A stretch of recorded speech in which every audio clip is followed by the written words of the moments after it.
Hello and welcome to Sensei podcast. This is Manos Brilakis discussing with leaders in the field of CTO and complex PCI. Sensei means teacher or master in Japanese.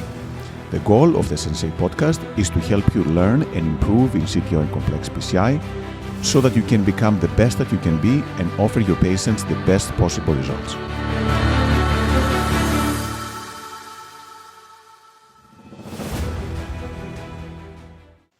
Hello everyone and welcome to Sensei podcast. It is my great pleasure to have today as our guest Dr. Mohaned Egred, one of the most amazing CTO and complex PCI operators from the UK and around the world, from whom I have learned personally a lot and continue to learn. So Mohaned, thanks so much for joining us today. Super excited to discuss with you about your trip during learning CTO and complex PCI. Oh, good afternoon, Manas. Thank you very much for the opportunity, and it's an honor for me to share this with you and to have this discussion. We've learned a lot from each other, from everyone, and yes, I'm really excited to be joining you.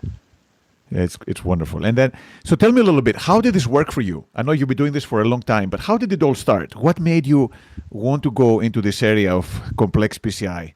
Was there a case? What was your motivation? It's a very good question. I mean, I think since I started doing angioplasty, I always was attracted to because I always find myself attracted to the complicated or kind of more decision making and more demanding. And as I kind of developed my career and when I took my consultant post, I do remember the first case I did was a left main. Just out of the blue, I was on call the first time, and the first person came for my first on call as a consultant independent operator was a man with occluded left main stem. And I think kick started from there. I managed to open his left main, aspirate the thrombus, do a clot. I still remember that as if it is yesterday. This is 15 years later. And yes, the following day there was a case that a CTO of the right coronary artery that was tried 3-4 times before by few operators, and he came again on the acute list, and I took him to the lab, and I managed to do a parallel wire using a Miracle 6 and 12, and I succeeded with it, and I was just super excited about it, and kind of kick-started my interest, or consolidated my interest rather, because I've always felt that I could do this kind of work all the time, and that's how it started. So it was a complex case with a great result, thrombotic left main. Most people don't make it actually when they have a thrombotic left main. Absolutely. But then how did you learn? You know, it's one thing to want to learn it, but then to actually get good at it. How did you learn? Was it from other people, through meetings, through reading, through practice? How did it work for you? Now, again, I mean, I think it's probably a little unusual for me. It was reading. I'm a little bit of a geek about this. I don't do anything in the cath lab or use any equipment until I know exactly what it is. I know it inside out, and so since I did that first case, I started slowly kind of taking on some cases. I did a lot of reading. I did watch some on the internet, and then of course, if you recall, there was the CTO fundamental that came, and we learned quite a lot from different people. Of course, you go to meetings, you speak to people, but I kind of taught myself as we went along, and I'm privileged to work in a center where we have almost everything available, and we have a large volume. So the more you do, the more you learn. And of course, you kind of hone your skills and I just met or learn something new by also speaking to other people. But there wasn't as such a kind of a particular participant who kind of taught me how to do it. I kept doing it myself and learning and talking to people and reading. And slowly we got to the point where you could do probably almost whatever you want to do. Actually, I remember visiting your lab, and I was very impressed by the efficiency and the high volumes. I mean, the patients were coming in, the complex stuff was happening very quickly. They were going out, going home the same day, which, for us at the time was a little surprising to have like a CTO or left main go home the same day. So clearly the high volume plays quite a role. But how did that evolve? Was it always fast-paced like this? Or the more comfortable you got, the more efficient you became as well? Yeah, I mean, I think I have to say the culture has changed. And I'd like to take a little bit of credit in this because, people practice in a certain way. But when you start doing it, as you said, you do a left main or you do a CTO, they could go the same day, and you find out that it is safe. There's not an issue. People, first of all, question it because, oh, God, you can't send a left main home. Well, I'm happy with it. It's quite okay. We're very happy. We could let him. So slowly started changing. I do remember when I first started, let's say I wanted to do a rotablation or a laser case, the staff will roll their eyes and everybody goes, "Oh God, a rotablation." And after about maybe 6 months, we trained all of them, showed them how it needs to be done, how we do it kind of in a systematic way. And I think now any of our staff, some of them now suggest the laser themselves if we're struggling with something, or suggest the rotablation. Do you want me to bring it in? It just became the norm. And as you mentioned, I think it kind of evolves, because the more you do it and the more you teach people and take them along the way with you, the more it becomes very easy to do. And this is how we kind of, this has evolved and became really a part of what we do on a day-to-day basis. Perfect. And then how do you prepare? So you do these complex cases, CTOs, bifurcations, left mains. How do you prepare for those cases? You have a specific algorithm, a routine. What is your way? I mean, I think, of course, you study the patient, the clinical scenario, why you're doing it and how you're doing it. But for the technical part of it, I mean, to be honest, I don't go to do an angioplasty before I see the result in my head, if that makes any sense. And I see the result and what I'm going to do step by step from the beginning. And you gain a lot of experience over the years. You've seen other operators do. You learn some tips and tricks. And it's always being that one step or two steps ahead, to kind of preparing what you're going to do next. But yeah, I mean, I think I do study the cases. I do have an algorithm in my mind, what I need to do and how to approach them. And having practiced over the years, you kind of accumulate a good experience to help bail you out of some difficult situations. How long do you look at the films? Do you spend a lot of time reviewing the films and planning in your head, as you say, the way you're going to do it? How does that work? Yes, I mean, I do whatever is needed, to be honest. Quite often it's, as you know, sometimes diagnostic angiogram may not be as diagnostic, but you try to go through it as much as you can. Particularly now, I do have a CTO fellow or a complex fellow with me, so we go through the images. It takes a little longer now to explain exactly what needs to be done, what I'll be thinking, why I'll be thinking that way, and how we'd approach if this happens or that happens. But it could take 10, 15 minutes, whatever is needed, to be able to kind of be ready for the case and just execute it in a good way. Wonderful. And then how do you learn these days? How easy it is to incorporate new equipment, new techniques in your practice? How do you do that? Do you just plug them in, or as you say, you try to train first and make sure you're perfectly understanding? How do you get new techniques and equipment in your practice? Yeah, I mean, I think this is probably part of the attending some of the meetings, speaking to some of the wonderful operator like yourself. You meet other people, you talk to them about what happens. New equipment always helpful to, along the way. As I said, I do like to know how the equipment works, so that helps me. You have the companies provide a good support most of the time, particularly with the new equipment, and that's how you kind of try to introduce this into the practice. It's always helpful if you've seen it in a live case or in a meeting where you've discussed it. You learn a little bit more about the new equipment. And to be honest, I think if you look around, all our equipment more or less very similar now.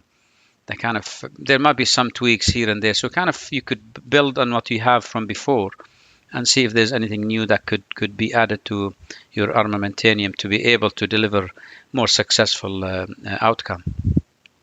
Wonderful.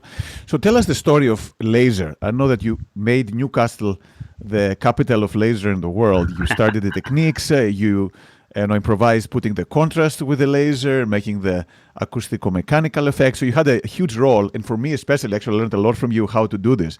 How did this happen? How did you learn how to use the laser and made it what it is now? I think I started, the first time I encountered laser was during my training. This was in 2000 and now I'm showing my age, I suppose, 2004. And yes, it was like a big hoo-ha. There was still the wires, the laser wire are still available. The catheters were a little different. And I remember 2 reps from the company coming from Holland to do, and we had 2 cases. We spent a few hours doing them. One was successful, one ended up with a perforation with the wire, but kind of raised my interest. I did my 1 year in Canada as a fellow. They didn't have the laser.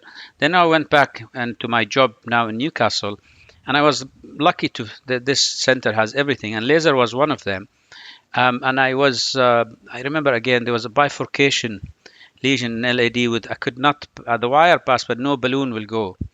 And at that time, because I was new and kind of you wanted to establish yourself, I asked one of my colleagues what we do in these cases because I'm not familiar with the center and what you could do. Rotablation at that time, we didn't have a proper or a good microcatheters. I think it was the Pro Grade I tried to deliver through, it didn't go. So he said, well, why don't you use laser? So we brought the laser in and he showed me how to do it. This is based on what I kind of remember in 2004. And we did it. That was successful. And kind of because I started taking on some of these complicated, difficult cases, the need for laser became more and more, prevalent, if you like. And of course, I spent a lot of time reading and learning about laser and what to do with it.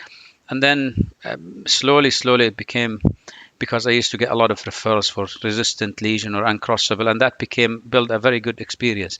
In terms of using the contrast, I think the first time I did this was an in-stent restenosis, or under expanded stent rather, that was put by one of my colleagues, dilated to 30 atmosphere, it didn't work.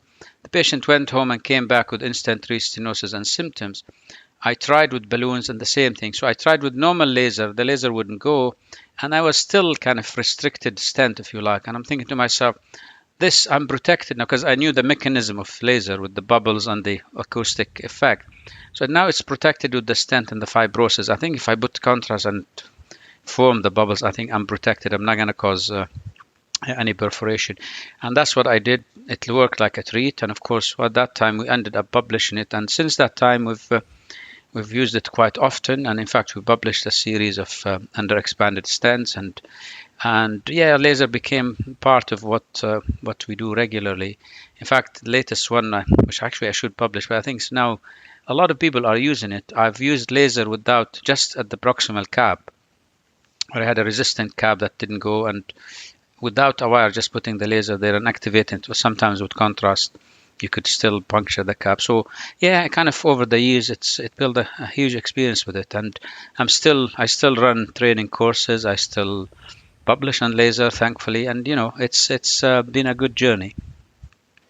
No, I mean, it's been a good journey for everyone, including us who learned how to do this. Since we learned it from you, we've done it several times, and it's been extremely useful, especially before the lithotripsy, the other new devices came through. It was actually the go-to technology and technique for these antilatable lesions. Yeah. But did you run into complications sometimes with these cases? And when that happens, what do you do? How do you deal with complications? Do you get frustrated? Do you get depressed? What is your approach when things don't go well? Yeah, I mean, I think I own the complication, because when I go to do these cases, something is going to happen. So the first thing is just to be ready in your mind that if something happens, I am ready to deal with it. And you kind of own it and be in control, and to rescue the patient, to make sure no harm happens to the patient. Do I get frustrated? Of course I do, but kind of because it's anticipated, some of the cases, there's always, when you're inflating the balloon, thinking, okay, I don't want to be causing perforation. I have to be quite cautious and make sure that I don't go too crazy and so on. So you are prepared in your mind that you're aiming for the best, but of course prepared for anything that could go wrong. And yes, over the year we have dealt with perforation, with dissection, and so on. And I always, whenever something like this happens, I always go back and review the case and try to learn if something has kind of been, because to be honest, I always think complication obviously have many reasons why they could happen, from patient factors to equipment factors, but the biggest factor is the operator. I always believe this, because we kind of sometimes think we're invincible. We've done it before, we got away with it, so we could do it again. So you can, I'll do it, it'll be okay. The famous kind of phrase for all it'll be okay, just give it to me.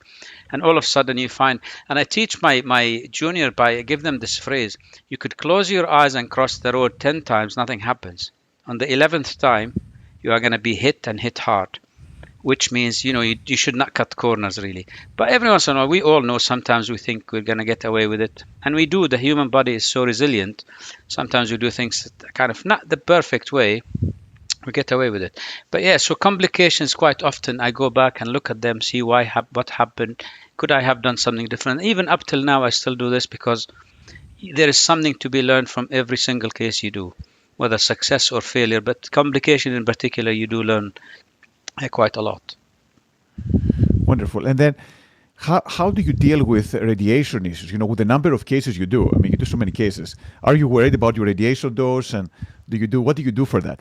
Luckily, I have kids now, but no, of course I am. Of course I am worried. I'm one of very, very conscious about radiation, and of course the complex cases that takes longer time kind of teach you this. For the last probably 10 years, I've only done my angioplasty without any magnification. I avoid a lot of the time. It's only store fluoro. When I started, we changed I mean, nobody noticed that, to be honest, because we were screening at 10 frames and acquiring at 15. We dropped it to 7.5 and 10. Nobody noticed the difference. So that's how we do it this way. I use the rad pad. I use my protection quite a lot. I try to avoid any severe angulation unless I'm absolutely necessary. Try to teach the junior, because now I'm seeing a trend with people engaging the left coronary artery in the LAO. That increases your radiation. So yes, I'm very conscious of this, and the radiographer here know that very well with me. They always coning in, they always keeping the eye very close to the patient, setting the table how it should be. Because yes, radiation, the thing is, nobody feels anything. You could stay there for 3-4 hours with the foot on the pedal and nothing happens, but it is affecting you in an indirect way. So we all have to be really cautious of it. And thankfully, so far, I mean, I look at my radiation monitoring, and my dose is much, much less than even some of the operators who do normal angioplasty. So I'm very conscious of that, and I think everybody has to be. One of the important things for me when training, it's easy to put your foot on the pedal and take the cine, and that's what I try to knock out of some of the trainees, because they got trained this way. You inflate the balloon, you cine. You deflate the balloon, you cine. You don't need to. Store fluoro is more than enough, and you don't have to cine everything. So we have to be, all of us, and it's our duty for the new generation to make sure that they are well aware of the I don't want to say danger. There is a danger in the long term, but the consequences of not paying attention to X-ray protection. Yeah, thanks, Mohaned. Again, I think you cannot overemphasize this. I used to call this the heavy foot syndrome. The fellows come in and they just put their foot down, and they just keep it down there, and it's very hard to get into this ingrained habit. But you're right. The more they get exposed to this during the early days when they're learning, the better it's going to be down the line. Because once you've been in practice for 5-6 years, this becomes much, much harder. So it's good to hear that these same efforts are happening around the world. No, definitely. Because I mean, because sure. I do remember one time. If I've seen many operators now around, having traveled around the world, that it's astonishing how it used to happen. Cine for everything. I mean, I remember I was watching a case in a country that I'm not going to mention where it was. At the end of the case was done in LAO caudal, everything under cine, everything. And at the end of the case, the radiation was 13 gray. And I was like, whoa, I kind of was pulling my hair, but it does happen. But yeah, so you build, it becomes a habit. So develop the right habits, and this is my emphasis with my junior and the registrars and the fellows. Develop the right habit; it'll go with you for the rest of your life. Develop the wrong one; it becomes very difficult to change that. I could not agree more. And now is the time. You're right. When you're a fellow, you're much more open to critique. Once you're done, you think you know everything sometimes, and it's much harder to change the behavior. So absolutely. Yeah. Are there any cases, any complications that really stand out to you that really change the way you practice? Oh, yes. I mean, there's a case that I will never forget. This was a gentleman who had a previous bypass operation. I presented this case in a couple meetings, and he was still having lots of angina. He had a large intermediate on the original angiogram that was completely occluded with a very small, it looked like a short occlusion. And I came in to do the case. I think it took me 2 minutes for the pilot 200 to pass through, or what I thought was the artery anyway. So put the wire through, inflated proximally, no flow, advanced the balloon a little bit more and inflated, no flow, advanced it a little bit more. The course of the artery looked exactly the same as the diagnostic angiogram, the old ones. And after a while, of course, the balloon, the wire has exited the artery. And because of his my previous surgery, he ended up with a loculated pericardial effusion in the back of his heart. Of course, blood pressure started deteriorating. He was just blood pressure down to 20. Trying to aspirate, we could not reach it. And the only possibility for him was to have an open heart on the table. First surgeon comes down, said, no, I can't do this because it's previous bypass. I'm like, if we don't do this, the guy, it's basically going to demise. So the second surgeon came down, opened the chest, and kind of was tamponaded that area or amputated that area, and he was massaging the heart with his hand. And the patient recovered, thankfully, went to ITU and went home. And that case I will never, ever forget. And I think this takes us back to if I would have looked for more collaterals to see where the distal artery is, but I was so confident the wire looks okay. Within 2 minutes, it is where I want, following the course. And that stuck in my mind every time I think about you put a wire down and you don't know where it is. You really need to know before you follow to the balloon or a microcatheter. So thanks for sharing. These are great cases, and actually, we had the same experience. Actually, had a patient die with a bypass who had a perforation, and it took a while to treat it because, exactly as you said, he got loculated effusion that it was very hard to treat. Yeah. So we used to think that bypass is safe, but as you said, bypass can actually be counterproductive in that setting because of the loculation of the effusion. Absolutely. But again, that's always part of the learning process, and the more you're careful on the bypass patients, obviously, the better it can get. Yeah. How do you teach your fellows? Can you tell that your trainee is going to be a great operator or not? Is there something that helps you decide that, or have a premonition, or you never know who's going to do what? Oh, that's an excellent question. Well, I try to pass on as much of the logical thinking, because to me, I always tell them attention to details. I treat the simplest of cases as the most difficult one. Again, we were talking about habits, and you build the right habits, you're always going to succeed. You do the little things step by step, you do them correctly, you find the bigger steps, and the end result are excellent. This is what I try to kind of install in them. I try to install in them to think about what they're doing and why they're doing it. And I use a phrase or kind of an analogy that's probably a little, because I always tell them I could train a monkey to do the angioplasty. Get somebody to put the wire and the balloon and the stent 100 times, they become good at it. But that's not angioplasty. It's the whole process of thinking why and how, and it's the long-term outcome. Because if you do it wrong, even though it might look okay when you finish it, the long-term outcome is not the same. I always encourage them to learn why and how. Excuse me. Because if you understand why and the mechanism and the pathophysiology or anything, you're always going to find the solution without much problem. And that's how I try to kind of get them. Now, how do I know? I mean, some of them, I've been very lucky with the choice I've made for my CTO fellows, because they've all been great. And I suppose the interview process and seeing how they think and how they approach, the new procedure, learning, and making sure that they have put the effort in to learn and want to learn, always very, very helpful. So, so far all of them have been excellent. Wonderful. Maybe that's down to me, I suppose now.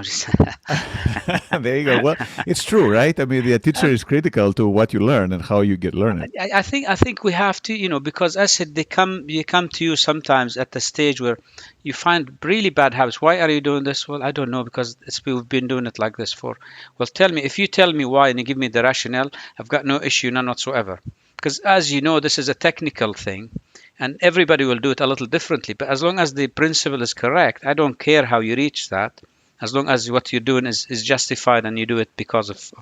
So yes, and you find that the majority of people are willing to learn and wanting to learn and to be the best. I always ask them, where do you see yourself, or where do you want to be? To me, sometimes angioplasty is like playing football or soccer, as it's called in America. Sure. There are 7, 8 divisions. There's the Premier League, there's the Division 1, 2, 3, 4. They all play football. And the same thing with angioplasty. Anybody could do angioplasty. It's where you want to be. And even in the Premier League, you'll find the Ronaldo and the Messi and the big names. And that's, if you want to be there, you really have to be meticulous. You really have to pay attention to details. Try to learn as much as you can so you could apply it on a day-to-day basis, and you become very good. And then how do you teach them? So obviously watching you work is critical. This interaction is critical. What are the tools? How do you tell them to read? Do they publish? I know you publish quite a bit with them in papers, but how do you tell them to learn? I mean, obviously being there with me all the time, and also sometimes the old saying that you see one, you teach one, and you see one, you do one, you teach one. It's not the same, obviously, in angioplasty, but yes, sometimes the whole process is kind of collective, if you like. They don't have to be the first operator to be learning, but in the same time, if they are struggling a little bit, I try not to intervene immediately, as long as everything is safe, obviously, because they just need to see their kind of thinking process, to where they're thinking and how they're thinking.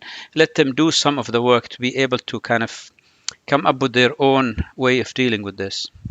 And then, yeah, try to step back. And this is the same thing I kind of adopt when I'm proctoring, kind of hands off as much as I can. But for the fellow, yes, try to let them do as much as they can in a safe way, directing them to kind of although asking the question, why do you think we're doing this? Why do you think should be next step? How? What would you think will be? It's kind of keeping them engaged all the time. So it's not only about the technicality, it's about the whole totality of the case and what we can offer and how. Now, do you get nervous sometimes when the fellow is handling the wire of the balloons and he's not quite the way you should be? A bit. I suppose yes, because yes, sometimes you have to be a little more firm and listen, this cannot happen, because again, even if I mentioned that a little earlier, you can get away with something before, but that doesn't mean it has to be done. So yeah, you do get nervous and you have to be kind of direct them, no, don't do that, and kind of just a little bit of instruction to, and the same when I do this, and also I explain why. Because I think if anybody, whatever it is, if they don't understand why you're saying what you're saying, they could repeat it again. As long as you understand why, and that's what I keep telling them, whatever you want to do, fine. Justify to me why, what's your thought process, and if it is valid, absolutely no problem. Wonderful. How about the live cases? I know you've done many live cases. You had us and many people come to your lab, watch cases to transmit around the world. How do you see them as a learning tool? Is it worth the stress potentially that comes with it? How do you see the live cases? I think live cases are an excellent tool for learning. Of course, they have to be chosen in a way that have an educational value. I don't think very rarely that happens. The majority of the times, all the operators are humble. They are there to teach and to learn. And it is not about showing off or so, oh, look what I can do. Absolutely not. Because the simplest of cases can teach the audience a lot, depending on which audience you're obviously transmitting to. But live cases are, to my mind, are really an excellent tool of learning, an excellent tool of kind of disseminating the knowledge, showing what you do. Because I could stand and give a lecture about how to manipulate, I don't know, a microcatheter. But if you're not seeing it live, when you see it live, it's completely different. It'll stick with you. And that's why I think live cases are really excellent. Often you'll have a nice chairman and panel that contribute to the discussion, to how things could be conducted. The only thing I've learned over the years that when you're doing a live case, obviously you're not doing a live case out of nothing. You have the experience, you know what you need to do. And I always say anybody in the audience sitting there, they'll be thinking they could do it better than you, and they have a different way of doing it. And it's important to make sure that you stick to your guns and what you do, unless it's absolutely and utterly necessary. Because once you start listening to different opinion, things could go wrong. So you stick to what you do, you present what you want to do. Because we all know if you ask 3 interventional cardiologists their opinion, give you 4 of them. So it's very important for that. That's what I've learned over the years from live cases. But yes, I do see them as an important tool of teaching and learning. Do you get nervous or anxious for a live case or complex cases in general? Nervous. I don't think I get nervous, but I'm kind of ready, if you like. I mean, it's... Yeah, not nervous, no, because I always think when I'm doing a live case, I kind of try to take that out of the equation in the way that, okay, I do this on a day-to-day basis. I'm not going to change what I do. Yes, I'll be talking a little bit more, but I'll do what I do every day. And so that kind of helps me quite a lot. I don't think, maybe at the beginning, early on, I might have been a little nervous, but nowadays kind of like, okay, it's because I know that I'm in control, if you like. I'm not saying that in a kind of big-headed way in any way or shape. It's just like I said, I've done this all the time, so I'm not going to change. I'll just think about it as if I'm doing the case on my own and just talking through it, like talking to the fellows. So perfect. As if you're working on your own. And that's important, as you say, because sometimes if you listen to many opinions, as you said, things might go in a way that may not be the best way for the patient and for the case in general. So you've done a great job. You've trained many people. You're a very established interventionalist in the UK, worldwide. What is next for you? What is the next thing that you're excited about? Um, I mean, I'm still probably carrying on. So far, I still love what I do, and probably will continue to do this for a while. I've been doing some now. I'm venturing a little bit toward the mitral and tricuspid. I've done mitral intervention for a long with balloon valvotomy. Now, of course, there is more with with the mitral clip and the Pascal.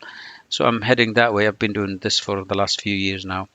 What's next? I'm kind of also very privileged. I've got the professorship in the university, so I'm concentrating also more on teaching, carrying some more training courses, and I'm trying to establish a master degree in cardiology and interventional cardiology through the university, and hopefully that will be my concentration. I don't need to be doing as many cases as before. Of course, I'm not allowed to because we don't have, as I said, shortage of staff and cancellation. So at this stage, carry on publishing and doing as much as I can for the time being. But yeah, mitral valve is probably the next kind of expand on it a little bit more and carrying on with what I do. Perfect. Well, the mitral patients are in good hands, given everything else you've done. It's good to have you involved in that field as well. Yeah. But what are you most proud of so far, both in work or outside work? Well, I mean, I think I have to be proud of where I am and what I achieved. I said, when I got the professorship, and it is really a very proud moment. You work hard to get there, and it's very, very nice to be there. Where I am and my standing in the interventional community, just I feel proud of this. Outside of work, it's my kids, my son and daughter are the best thing in the world, and I'm really very proud of them, and I'm just do my best to offer them the best life and the best environment to grow and flourish and be the people they want to be. So that's Do you want them to become? Do you want them to become interventionalists? Are you going to push them? I mean, I'd or love cardiologists. I'd love them to. I'd love them to, but it's. My son, he knows how many arteries in the heart, and he knows how to do the angioplasty with the wire and the balloon. But I mean, I'm not going to push them, definitely not. But if they wanted to be it, I'll be absolutely 100% supportive. Wonderful. Well, how do you keep in shape? I know you do all this, huge volume of cases, a lot of publishing, teaching. How do you keep in good shape to do all this? Do you exercise? Do you eat well? Do you read? How do you mentally and physically prepare for this? Well, physically, sorry, I do go to the gym regularly. That keeps me really in good shape, thankfully, because it's important to kind of get. I used to do a lot of mountain cycling. Since my kids came, I kind of that curtailed a little bit because mountain cycling to me is one of the most beautiful sport you could do. Diving was the same, kind of again curtailed that. I go to the football matches regularly. I have a season ticket to Manchester United, which I go and attend the matches. But yeah, the gym is basically what keeps me fit and keeps me really ready for all the physical and the mental demand from the job. And relaxation, I do read and watch. I follow politics a lot. I like politics. Reading always different books here and there. So it's, keep yourself entertained. Trying to keep things in balance. Yeah. What is your favorite book or your favorite movie? Oh, favorite movie? Interesting. I mean, I suppose it has to be Goodfellas, or maybe Forrest Gump also is quite a good movie that I enjoyed a lot. I do love action movie. So maybe some of them unrealistic, but they're enjoyable to watch. And I like The Bourne Identity, and I like Taken, just because they're fun and they're these are kind of movies I watch a few times. Reading books, different ones. I mean, The Art of War. I like that book quite a lot. There are some books written currently. I'm reading some of them from a brain surgeon, and another one from an anesthetist written about. Then there's also the black box thinking is quite a very interesting book. So different things. But to be honest, those books are kind of around the medical profession. Of course, I read novels and all the rest of it, but these are the books that kind of stick in mind and kind of you learn something from them. What do you think you apply what you learn from these books into your everyday practice, or this is more to get you distracted, or how do these books help you on your day-to-day? I think there's no question subconsciously you are learning something, and you probably act it without even noticing this. When you go back and look about sometimes what you do, well, I've read that in a book, or I kind of, but I don't read them to kind of to apply them, if you see what I mean. I read them to enjoy and to learn, and whatever it is, if it comes handy when I'm dealing with any situation, then fantastic. If it doesn't, I'm not reading them because of that. But yes, I'm sure subconsciously, if we go back, it's something we've read somewhere, or yeah, reading book is quite important. Perfect. Well, it's good to keep the balance, as you say, both physically fit and keep your mind active as well, both for your work but for your overall well-being as well. Absolutely.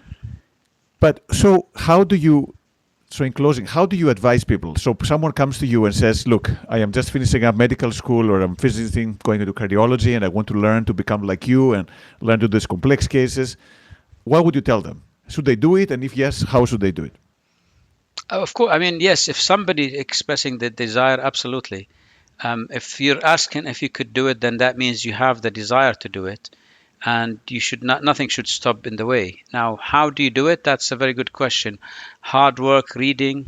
You need to have the basic knowledge really very, very solid.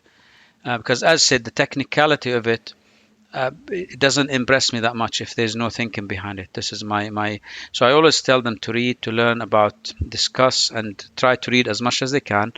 And of course, observe many of these cases. And take the path that will lead them to where they want to be. There's nothing to stop anybody from doing this. It's all teachable. It's all easy. Yes, as I said, they're going to be the different division depending on where you want to be. And this is, as I said before, you ask them, where do you want to be? And if you want to be the good, you have to work hard. And I always say, if you're good, you're good, whatever you do.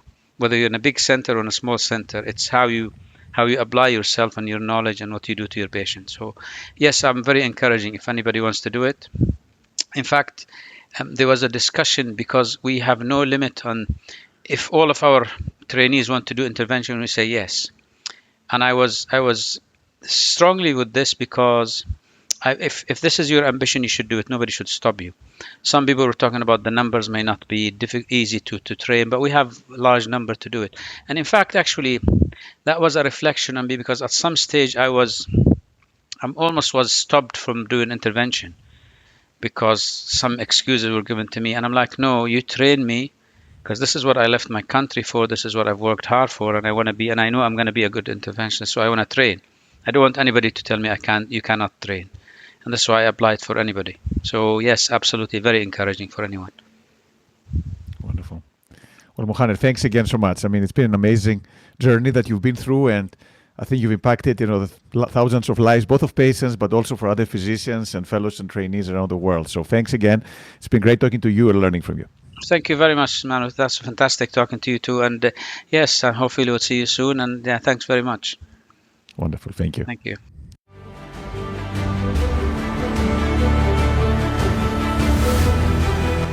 Thank you for listening to the Sensei podcast.